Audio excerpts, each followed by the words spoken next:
I stood in the driveway as the heavy silence of my parents' house settled over me like a funeral shroud. My sister's $150,000 debt wasn't my burden to carry, yet my mother's voice remained chillingly calm as she told me I was the family's lowest priority. By the time I walked through the door to present my terms, the strong one they had relied on for years was gone. I wasn't there to save them. I was there to show them exactly what happens when the person at the back of the line finally walks away. Before I tell you what I did next, take a second to hit like, subscribe to Fire Off Revenge, and comment where you're listening from. And tell me, have you ever realized you were last in your own family? My name is Ronaldo, and for most of my life, I learned my place without anyone ever sitting me down to explain it.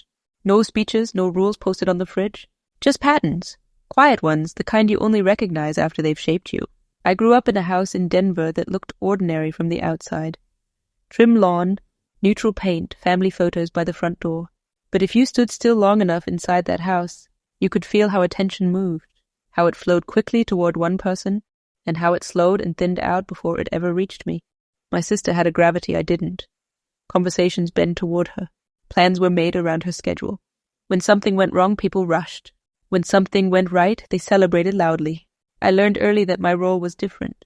I was the one who didn't need much, the one who could handle it, the one everyone described as strong, like it was a compliment instead of a warning. I didn't grow up unloved. That's the complicated part. I was loved in theory, in reassurance, in phrases like, "You'll be fine and you're so independent, lover," that sounded generous but came with an unspoken condition. Don't ask for more. Don't take up space. Don't need us the way she does. I noticed it in small moments. Birthday mornings, where my cake came from. The grocery store on the way home while hers was ordered. Weeks ahead. Family trips where my suitcase stayed in the closet because I was told I was better off working and saving for university.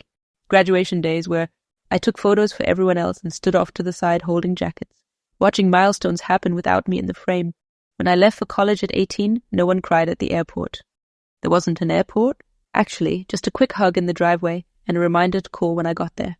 I paid my own way, worked extra shifts, and learned how to stretch every dollar and every hour because I had to. And every time I succeeded, it quietly reinforced the story my parents told themselves. See, Ronaldo is fine. He doesn't need us. Years later, when I moved to Seattle for a high-level corporate job at age 28, the pattern didn't change.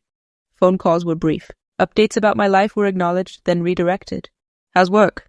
That's good. Did you hear what your sister's dealing with right now? I became fluent in listening, being supportive, and staying calm while my own life unfolded off to the side. By the time of that dinner, the one where my mother finally said the words out loud, I already knew where I stood. What shocked me wasn't the ranking. It was how comfortable they were saying it, as if it had always been obvious, as if I had agreed, and maybe in some quiet way I had. After that dinner, nothing changed on the surface. And that was the point. My parents didn't call to check in. My sister didn't apologize. Life continued smooth and uninterrupted, as if they hadn't just said the quiet part out loud. But something had shifted in me. The requests kept coming just like before.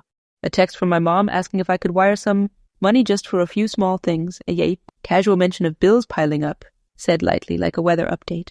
My sister forwarding a message about a credit card payment of $4,000 that accidentally bounced, followed by a laughing emoji. No one asked directly. They never had to. The assumption was enough. I noticed how automatic my old responses had been. Of course, no problem. I'll figure it out. This time I didn't answer right away. At first it felt wrong, like I was breaking some invisible rule. I'd see my phone light up and feel that familiar pull in my chest, the reflex to smooth things over before they escalated. Instead, I let the phone sit on the counter. I finished my coffee. I went to work. I lived my day, and nothing exploded. That realization was unsettling. The world didn't collapse because I didn't step in immediately. No emergencies, no disasters, just silence, followed later by a second message, then a third. More pointed one, "Are you okay? You've been quiet." I was quiet because I was paying attention. I started looking at my own life with the same clarity I brought to my finances. I realized how much of my energy had been quietly allocated to everyone else. Money that drifted out in regular amounts. Time I kept flexible just in case. Plans I never fully committed to because someone might need me. So I began separating things. I moved money into accounts that were mine alone. I cancelled shared access. I stopped covering small payments that had never been discussed, only expected. When my sister asked if I could spot her $12,000 for now, I replied with a simple, "I can't." No explanation, no apology. The reaction was immediate. My mom called, her voice tight with concern that felt more like confusion. Is everything okay? You seem distant. I told her the truth. I'm just busy. She paused as if waiting for the rest of the sentence. When it didn't come, she filled the space herself. You know your sister's under a lot of pressure right now. I did know. I had always known. What I was realizing was that knowing didn't make it my responsibility. That was the turning point. Not a fight, just the moment. I understood that being the strong one had become a convenient excuse for everyone else to stop, carrying their share. The call came on a Tuesday afternoon, right as I was finishing a meeting. I could hear it before anyone said a word. That edge in my mom's voice. Tight, rushed. We need to talk, she said. Can you fly home this weekend? She didn't explain. She didn't have to. By then, I'd learned the language. When my family used urgency without details, it meant something had gone wrong, something expensive. When I arrived in Denver, the house felt heavier than I remembered. The living room table was buried under stacks of envelopes and loose papers, bills, notices, and legal printouts. My sister sat rigid on the couch, arms crossed. My dad avoided my gaze entirely. They didn't ask how I was. My mom started talking fast, words, tumbling over each other about a business decision that didn't pan out, payments that had been delayed, contracts signed with too much optimism and very little margin for error. She kept using the word temporary, like repeating it might make it true. I listened without interrupting, my hands folded neatly in my lap. Then came the pause, the collective inhale, the moment they all looked at me. Well, my dad said, finally clearing his throat, you're in a stable place. You earn more than all of us combined. You can handle this better than most. There it was, the assumption, the expectation dressed up as logic. They expected me to cover a $150,000 deficit to smooth the crisis. My sister glanced up at me, relief flickering across her face, as if the solution had just walked through the door. I didn't answer right away. Instead, I asked, what's the plan if I don't? The room went quiet, too quiet. My mom looked hurt. My sister looked panicked. It was like I had spoken in a language they didn't recognize. Not helping had never been part of the equation. I need time, I said calmly, to understand everything. They nodded too quickly, grateful and certain. They assumed time meant I was calculating how much I could give, not whether I would. That night, back in my childhood bedroom, I stared at the ceiling and felt a resolve that didn't come from anger, but from clarity. The next morning, I made 2 appointments, one with my therapist and one with a legal advisor. If I was going to step into this mess, it wouldn't be as the family's safety net. It would be on my terms. When I came back the following day, I didn't arrive with answers. I arrived with a folder. The house looked the same, but the energy felt tighter. My parents were already seated. My sister sat beside them, her husband hovering near the doorway. No one smiled when I walked in. My mom broke the silence first. We're really glad you came, she said, her voice carrying that brittle softness. I sat down slowly and placed my bag at my feet. Let's talk, I said. My dad cleared his throat and launched into an explanation about the market downturn and bad timing. He spoke like a man presenting a case he'd rehearsed all week, hoping confidence might replace accountability.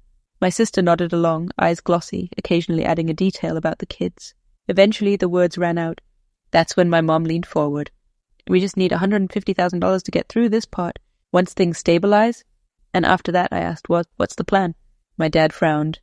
What do you mean? I said evenly, what changes? So this doesn't happen again. The question landed wrong.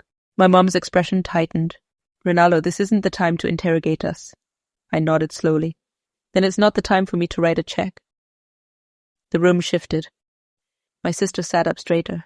We're family, she said, her voice rising. This isn't about plans. It's about helping. Helping who? I asked. She looked at me like the answer was obvious. Us, I glanced around the room. And who's helping me? No one spoke. My dad leaned forward. You're in a different position. You don't have the same responsibilities. You're stable. You can afford to step in. There it was. The logic I'd heard my entire life. The math that always ended with me absorbing the cost. I can afford to step in, I said carefully, because I've spent years planning my life as if no one would ever catch me if I fell. My mom's eyes filled. We didn't know you felt like that. I met her gaze. You did. You just didn't think it mattered. I reached into my bag and pulled out the folder, sliding it onto the table. Every eye followed it. This is what I'm willing to do. And this is how. My dad opened the folder first, his eyebrows knit together. My sister craned her neck, her face draining of color. This is a formal loan agreement, my dad said flatly. Yes, I replied, with clear interest and repayment terms. My sister shook her head. Why are there conditions? Because this isn't a donation, I said. It's structured help. My mom's voice trembled. You don't trust us. I trust patterns, I said quietly. And this pattern has been in place my entire life. The conditions weren't cruel, but they were practical. Assets had to be sold before any money changed hands. Spending had to be documented. No new financial commitments without proof of sustainability. Family therapy was a requirement, and a written agreement that my name and my future would never again be assumed as a backup. My dad pushed the folder away. This is cold. This is how banks treat people, I nodded. Then treat me like a bank. Because when you needed emotional support, I was family. When you needed money, I was infrastructure. My sister's eyes filled with tears. So you're punishing us now? I shook my head. I'm stopping the punishment of me. She looked at our parents. If you don't help us, we lose everything. I held her gaze. If I help without boundaries, I lose everything I've built. The words hung between us. My mom reached for my hand, then hesitated. We never meant to make you feel... Last, I gently pulled my hand back. But you did, and you said it out loud. My dad stared at the paperwork. So this is it. Sign or sink. No, I corrected him. This is grow or repeat. Time stretched. Minutes passed. My parents whispered to each other in low, frantic tones. For the first time in my life, I wasn't feeling the silence. I wasn't offering solutions. I waited. Finally, my dad looked up. We need time, I nodded. You have 24 hours. Tomorrow I'll come back. Either we move forward with this, or we don't move forward at all. As I walked toward the door, my mom asked, if we say no, are you walking away? I paused. I'm not walking away from you, I said. I'm walking toward myself. The next day, the papers were signed. No speeches, just shaky signatures and tired faces. The relief in the room was real, but so was the loss. Something had shifted permanently. As I gathered my things to leave, my sister looked at me differently, not with superiority, but with uncertainty. And for the first time, that wasn't my problem to fix. The fallout didn't arrive all at once. It came in quiet steps. Assets were listed, subscriptions were cancelled, and expenses were tracked. My parents downsized their expectations. Family therapy began a few weeks later. My dad spoke in careful sentences, my mom cried, and my sister sat stiffly. I listened more than I spoke. I no longer needed to convince anyone of my reality. Something unexpected happened over time. The panic faded. Without me quietly absorbing the consequences, everyone else had to carry their share. My sister learned how to sit with discomfort. My parents stopped using phrases like, we'll figure it out, when they really meant me. The relationship didn't heal in a movie moment, but there was space where guilt and obligation used to live. Back in Seattle, my life felt steadier. I stopped bracing myself every time my phone buzzed. When my mom called, it was to ask how I was, not what I could do. The biggest change wasn't theirs. It was mine. I no longer felt responsible for maintaining the illusion that everything was fine. I learned that boundaries don't erase love. They define where it can exist without destroying you. One evening, sitting alone in my apartment, I realized something. For the first time in my life, I wasn't waiting to be chosen. I had already chosen myself, and that made all the difference. For a long time, I thought being last in my family meant I needed to try harder. I was wrong. Being last was a sign to step out of the line entirely and build a life where my value didn't depend on sacrifice. If this story felt uncomfortably familiar, I want you to know you're not alone. Share your thoughts in the comments. Tell me where you're listening from. And if stories like this help you breathe a little easier, hit subscribe to Fire Off Revenge so you don't miss the next one.